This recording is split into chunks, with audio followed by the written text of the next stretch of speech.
વાત કરીએ જામનગરની ભારે પવનના લીધે તૂટ્યો વીજ પોલ। શહેરના શિવધારા વિસ્તારનો આ વિડીયો વાયરલ થયો છે। ધડાકા સાથે વીજ પોલ તૂટી પડતા દોડધામ મચી ગઈ હતી। પવન ફૂંકાતા ગણતરીના સેકન્ડમાં જ વીજ પોલ ધડામ થયો હતો। તો વીજ પોલ તૂટી પડ્યો હતો અને તેના આ દ્રશ્યો સામે આવ્યા છે। જે પવનની તાકાત એટલી હતી કે વીજ પોલને પણ તોડી દીધો હતો અને જે આ દ્રશ્યો સામે આવ્યા છે, વીજ પોલ ધરાશાયી થવાના આ દ્રશ્યો કેમેરામાં કેદ થયા છે। તો પવન ફૂંકાતા ગણતરીની સેકન્ડમાં જ વીજ પોલ તૂટી પડ્યો હતો।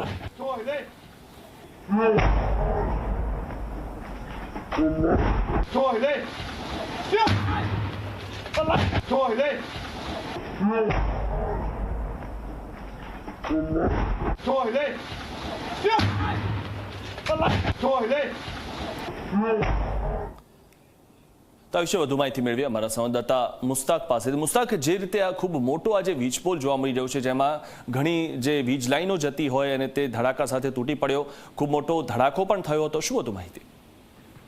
બિલકુલ મિથુન, વાત કરવામાં આવે તો જે રીતે ગઈકાલે સાંજે જે છે જામનગર શહેર જિલ્લાના વાતાવરણમાં એકાક જ પલટો આવ્યો હતો અને કહી શકાય કે ક્યાંક અને ક્યાંક આશરે 100 કિલોમીટર પ્રતિ કલાકની ઝડપથી પવન ફૂંકાતા જે છે અફરાતફરીનો માહોલ સમગ્ર શહેરમાં જોવા મળ્યો હતો। જે રીતે આ આખો વિડીયો આપ જોઈ શકો છો। આ વિડીયોમાં જામનગરના જે સમાણા રોડ પર આવેલ શિવધારા વિસ્તાર છે, ત્યાં એક મહાકાય 66 કેવીનો જે આખો વીજ પોલ છે કે તે પવનની ઝડપના પગલે જે છે ધરાશાયી થાય છે અને તેના ધરાશાયી થવાના પગલે ચારે બાજુ જે અફરાતફરી છવાઈ જાય છે, લોકોમાં ભય થાય છે। એટલે પવનની ગતિ એટલી ઝડપથી હતી કે વીજ પોલ છે તેમજ હોર્ડિંગ્સ છે અને અનેક સોલાર પેનલો ઉડીને પડી હતી અને જેના પગલે જે છે ભારે નુકસાન પણ થયું છે। જો કે આ સમગ્ર વાવાઝોડા મિની વાવાઝોડી ઘટનામાં ક્યાંય જાનહાની થઈ નથી, પરંતુ જાનમાલનું જ્યારે માલનું બહુ જ નુકસાન થયું તેવા પણ અત્યારે દ્રશ્યો ઠેર વાયરલ પણ થઈ રહ્યા છે। મિથુન।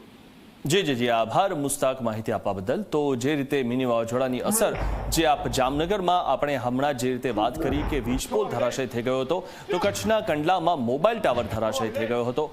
સૌથી મહત્વની વાત એ છે કે આ હતું તો મિની વાવાઝોડું, પરંતુ તેની તાકાત એટલી બધી હતી કે એક બાજુ 66 કેવીનો જે વીજ પોલ છે, જે જામનગરના આ દ્રશ્યો આપણી સામે આવ્યા, તે 66 કેવીનો વીજ પોલ જે છે તે ધરાશાયી થઈ ગયો હતો અને જેના કારણે અંધારપટ છવાઈ ગયો હતો। કારણ કે 66 કેવીની લાઈન હોય ઘણી જગ્યાએ, તેના કારણે વીજ કનેક્શન જતા હોય છે અને તે ધરાશાયી થવાના કારણે અંધારપટ છવાયો હતો। તો કચ્છના કંડલામાં મોબાઈલ ટાવર ધરાશાયી થઈ ગયો હતો, જેના કારણે સંદેશા વ્યવહાર જે છે તે અટકી ગયા હતા। તો આ બંને જે દ્રશ્યો સામે આવ્યા છે અને વાવાઝોડાના કારણે આ દ્રશ્યો સર્જાયા।